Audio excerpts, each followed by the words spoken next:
Кыргыз Республикасынын президенти Садыр Жапаров кече 4 февралда Кытай Эл Республикасынын Пекин шаарында өтүп жаткан 24 кышкы Олимпиада оюндарынын ачылыш аземине катышты. Иш-чара кош уясы деп аталган Пекин улуттук стадионунда өттү. Аземдин катышуучулары менен меймандарына, анын ичинде чет мамлекеттердин жетекчилерине, чет элдик делегациялардын өкүлдөрүнө жана эл аралык уюмдардын жетекчилерине заманбап технологиялар жана атайын эффекттер колдонулган театрлаштырылган оюн зооктор көрсөтүлдү.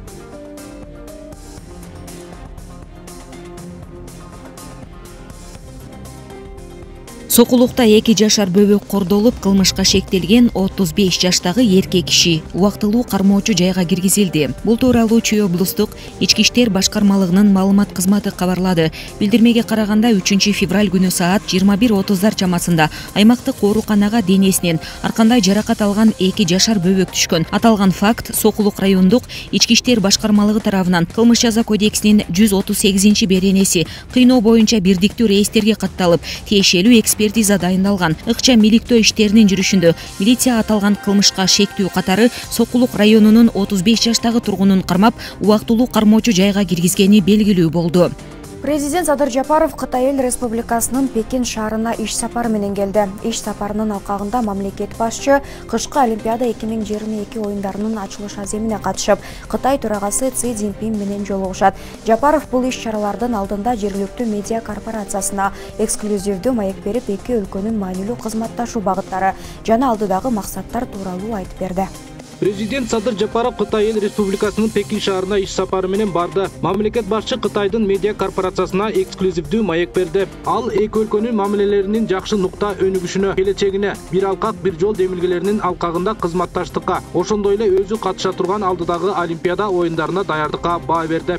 Кытай менен Кыргызстан дипломатиялык мамилелерди мындан 30 жыл мурун түзгөн. 30 жылдын ичинде мамлекеттер аралык диалог өнүгүүнүн жаратман жолун басып өтүп, өнөктөштүк жогорку деңгээлге жетти. 1992 жылы Кытай мамлекетибиздин эгемендүүлүгүн биринчилерден болуп тааныган. Ошол учурдан тартып Кыргызстан менен Кытайдын ортосундагы достук, жакшы коңшулук жана өз ара пайдалуу кызматташуу принциптерине негизделген мамилелердин жаңы тарыхы башталды.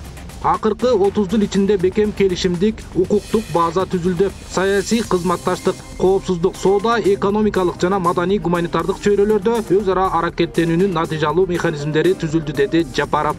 Жалпысынан бүгүнкү күндө Кыргыз-Кытай мамилелери ар тараптуу стратегиялык өнөктөштүк менен мүнөздөлөт. Саясий диалог эки тараптуу мамилелердин маселелери боюнча гана эмес, аймактык жана эл аралык күн тартибине тиешелүү көптөгөн маселелер боюнча да бекемделип жатат. Биз буунун, ШКУнун жана башка көп тараптуу платформалардын алкагында активдүү иштеп жатабыз. Муну менен катар президент Кыргыз-Кытай-Өзбекстан темир жолун куруу долбоорун тез арада практикалык ишке ашыруу Борбор Азия чөлкөмүнүн транзиттик потенциалын толук ачууга карай олуттуу кадам жана бир алкак бир жол демилгесин илгерилетүүдөгү маанилүү звено болуп калууга тийиш экендигин белгиледи. Кыргыз-Кытай-Өзбек темир жолу долбоору учурда бекитүү стадиясында. Келечектеги жолду достуктун, жакшы коңшулаштыктын жана туруктуу өнүгүүнүн жолу деп билем. Анын курулушу жакын арада башталарына ишенем. Маек учурунда Жапаров Кыргыз-Кытай экономикалык кызматташтыгын мындан ары өнүктүрүү үчүн айыл чарба жана кайра иштетүү өнөр жайы, экология, энергетика, кичи жана орто бизнести колдоо, эки өлкөнүн аймактарынын ортосундагы кызматташтыкты бекемдөө сыяктуу маанилүү маселелерге басым жасады. Тармактарда комплекстүү иштерди жүргүзүү маанилүү деп эсептейм. Өлкөлөр банктык финансылык платформа түзүү, инвестициялык долбоорлорду стимулдаштыруу, ошондой эле электрондук сооданын артыкчылыктарын натыйжалуу пайдалануу зарыл деп эсептейм. Учурда Кыргызстан экологиялык жактан таза айsyl чарба продукциясын Кытайга экспорттоону илгерилетүүнүн үстүндө иштеп жатат. Жакында биздин тоо балын, сүт азыктарын, мөмө жемиштерибизди Кытайдын базарынан көрөсүңөр деп ишенем. Президент Пекиндеги кышкы Олимпиада оюндарын өткөрүү үчүн көрүлгөн эпидемияга каршы иш-чараларды жогору баалап, аткарылган иштерди Кытай жетекчилигинин жогорку жоопкерчилиги катары баалады. Болот Темиров УКМК жана Ички иштер министрлигинин кызматкерлерин сотко берет. Бишкектин прокуратурасынын тергөөчүлөрү Темиров Лайф командасынын жеке жашоосунан алынган жана республикалык наркология борборунда тартылган видеону жайылтуу иши боюнча тергөө жүргүзүшөт. Бул тууралуу Болот Темиров өзү билдирди. Анын айтымында баңгизатын колдонууга анализ тапшырып жаткан видеону жана командадагы мүчөлөрүнүн биринин жеке жашоосунан алынган видеону соц тармактарга таратуу боюнча ички иштер органдарында иштеген кызматкерлерге карата жазган арызды Бишкек шаардык прокуратура карайт. 2022 жылы өлкөдөгү экологиялык көйгөйлөрдү чечүүгө, тоолорду жана сууну сактап калууга өзгөчө басым жасалып, мамлекеттик жергиликтүү органдарга бир нече тапшырмалар милдеттендирилет. Ошондой эле жоголуп бара жаткан өсүмдүктөр менен жаныбарлар каттоого алынып, аларды коргоо күчөтүлөт. Бул тууралуу жаратылыш ресурстары экология жана техникалык көзөмөл министри Динара Кутманова билдирди. Анын айтымында бул иш-аракеттердин баары тоолордун экосистемасын коргоо жана климаттык туруктуулук жылынын алкагына уюштурулууда. Алдыңкы материалда. Маалым болгондой, президент Садыр Жапаровдун жарлыгын алайык, Кыргызстанда 2022 жыл тоолордун экосистемасын коргоо жана климаттык туруктуулук жылы деп жарыяланды. Жарлыктын негизги максаты климаттын туруктуулугун жогорулатуу, жаратылыш мурастарын сактоо жана тоолорду туруктуу өнүктүрүү экени айтылат. Кыргызстандын мөңгүлөрү жалаң гана Кыргызстандын элине же Кыргызстандын жерине маанилүү болбой, бүтүн Борбор Азияга абдан маанилүү болуп атат. Ошондуктан мөңгүлөрүбүздү сактайлы деп, мөңгүлөрүбүздү коргойлу деп, ушул жылы чоң иш-чаралар пландаштырылып атат.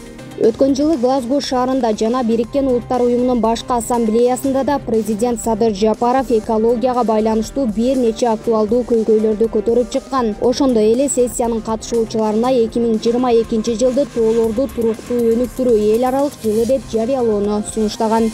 Кыргызстан үчүн кылымдардан бери келе жаткан мөңгүлөрдү, суу ресурстарын жана улуу тоолорду климаттын өзгөрүүсүнөн гана эмес, экономикалык абийирсиз ишмердүүлүктөн сактап калуу өтө маанилүү. Тилекке каршы Кыргызстанда мындай прецеденттер бар.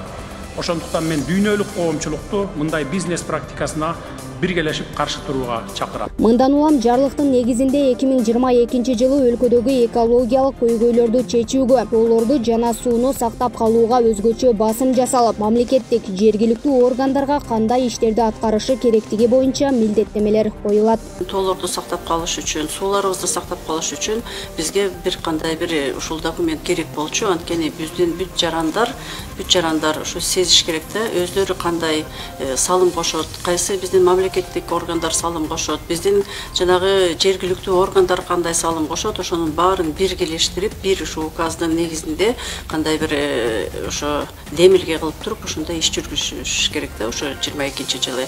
Динара Кутманованын айтымында бул жылы Кыргызстанда жоголуп бара жаткан өсүмдүктөр жана жаныбарларды аныктап кызыл китепке каттоо күчөтүлөт. Ошондой эле жалпы жана Кумтөр кенинин айланасындагы мөңгүлөрдү сактап калуу иштери улантылат. Кумтөрдүн тегерегинде билесиңер да, Давыдов мөңгү бар, Лысый, Борду, Сарытор, Петров. А биз барганда ошо Давыдов, Лысыйдын үстүндө жанагы таштандылар, топурак атвалы деп коет, пустых пород.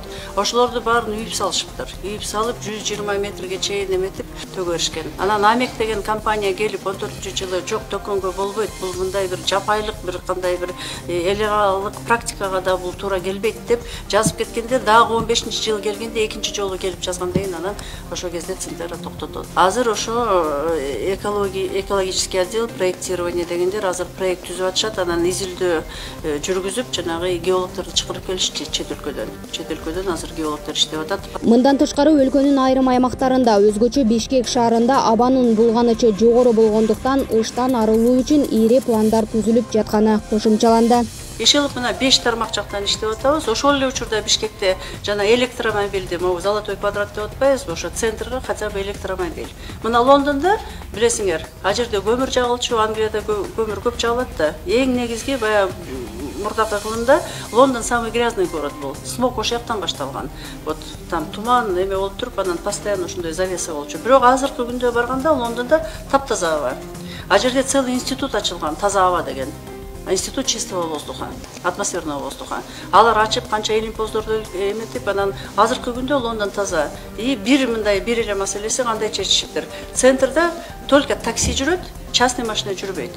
Бул жерде бир эле мындай эме менен чече албайсың, 5-6 ошондой мындай маселелерди коюп туруп, анын баарынын үстүнөн иш жүргүзүп атабыз да. Башталды да эми жана.